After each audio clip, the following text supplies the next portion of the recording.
आदिवासी महिला के साथ रेप की कोशिश हुई, जान से मारने की कोशिश हुई।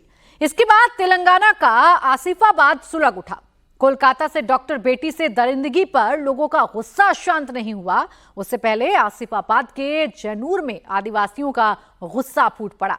जैनूर बंद के दौरान जमकर हिंसा आगजनी हुई। हालात इतने बिगड़ गए कि कर्फ्यू लगाना पड़ा है, इंटरनेट टर्मिनेट कर दिया गया है। कोलकाता की तरह आसिफाबाद के केस में भी खूब पॉलिटिक्स हो रही है। बीजेपी विक्टिम के लिए इंसाफ मांग रही है, तो हैदराबाद के बैरिस्टर भाईजान जो पीड़िता के इंसाफ पर चुप हैं, वो हिंसा करने वालों पर एक्शन की मांग कर रहे हैं। 31 अगस्त से लेकर 5 सितंबर तक आसिफाबाद में क्या हुआ, सब कुछ इस रिपोर्ट में देखिए।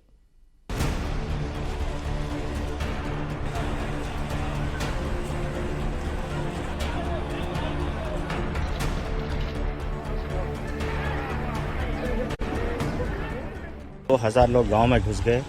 गांव में गली गली में घुस के तोड़ फोड़ कर रहे, हंगामा कर रहे, दुकानें जला रहे, मकान तोड़ फोड़ कर रहे, सामान जला रहे, घरों में घुस के।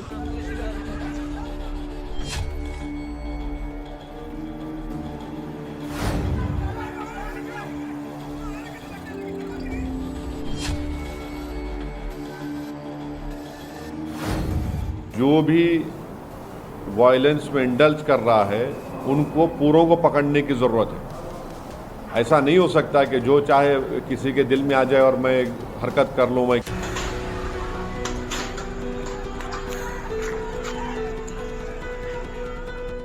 यहाँ पर अभी इस वक्त जो आसपास के गांव हैं वहाँ पर भी लोगों को जाने के लिए इजाज़त नहीं है। अगर उनके खुद के नाम का और उनके एड्रेस प्रूफ अगर उनके पास है तो पूरी तरीके से चेक करके भेज रहे हैं।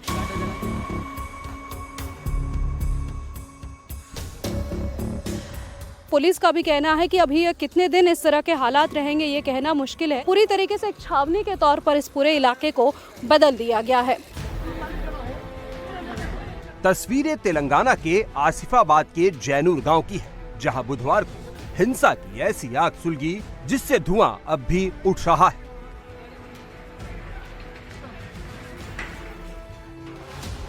आसिफाबाद में बवाल क्यों मचा है? जैनूर गांव हिंसा की आग में क्यों जला? सब बताएंगे आपको, लेकिन उससे पहले बुधवार को किस तरह जैनूर गांव हिंसा की चपेट में आ गया, उसकी कुछ और तस्वीरें देखिए।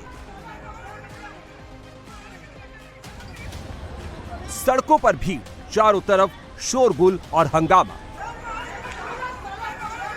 जलती दुकानें और चारों तरफ धुएं का उठता गुबार।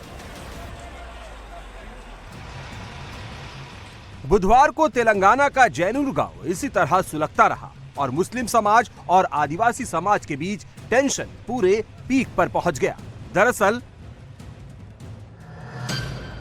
यहां आदिवासी महिला से रेप की कोशिश का मामला सामने आया है। रेप का विरोध करने पर महिला की हत्या की कोशिश की गई। गंभीर हालत में महिला को अस्पताल में भर्ती कराया गया।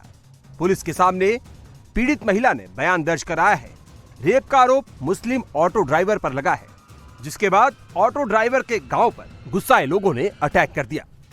आदिवासी समुदाय की महिला थी, तो यहाँ पर ये पूरा इलाका जो है आदिवासियों के लिए ज़्यादा माना जाता है कि उनकी जनसंख्या यहाँ पर इन इलाकों में ज़्यादा है।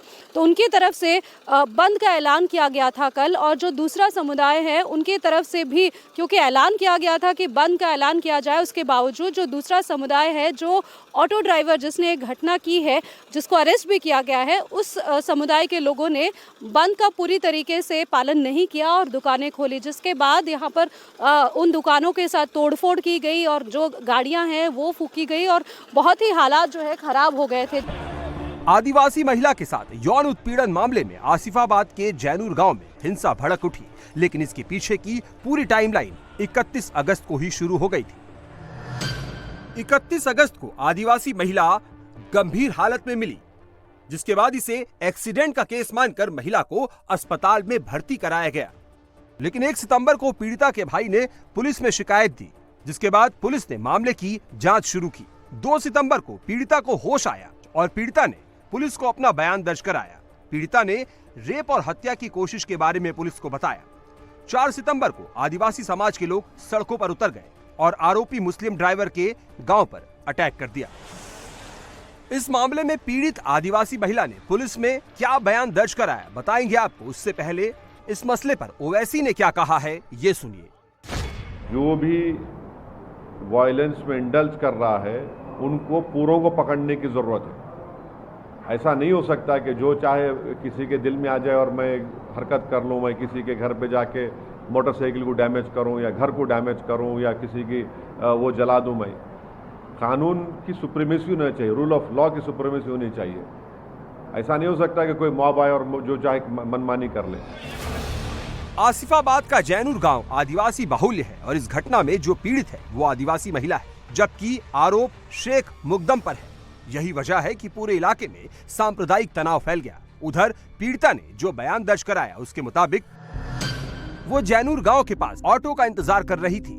पीड़िता को अपनी मां के घर जाना था, तभी शेख मुकदम अपना ऑटो लेकर वहां आया। पीड़िता शेख मुकदम के ऑटो में बैठ गई। ऑटो ड्राइवर ने महिला को अकेला पाकर रास्ते में रेप की कोशिश की। विरोध करने पर हत्या की कोशिश की।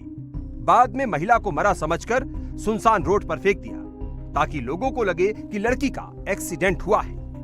पे दो वर्जन्स आ रही हैं। पहला ये कि ऑफिशियली पुलिस जिस तरीके से बता रही है, उनके बयान के मुताबिक 5 दिन पहले जो है एक महिला के साथ अटेम्प्ट टू रेप और अटेम्प्ट टू मर्डर हुआ है, जबकि जो महिला है जो जिनकी जान बची है और अभी इस वक्त जो है हैदराबाद के अस्पताल में अपना इलाज करवा रही हैं, उनके परिवारजनों का उनका ये कहना है, आदिवासी महिला है वो, उनका ये कहना है कि दरअसल महिला के साथ रेप हुआ है और अटेम्प्ट टू मर्डर किया है और जिस तरीके से उनको पीटा गया है वो सही में बहुत ही ज़्यादा दिल दहलाने वाले दृश्य है।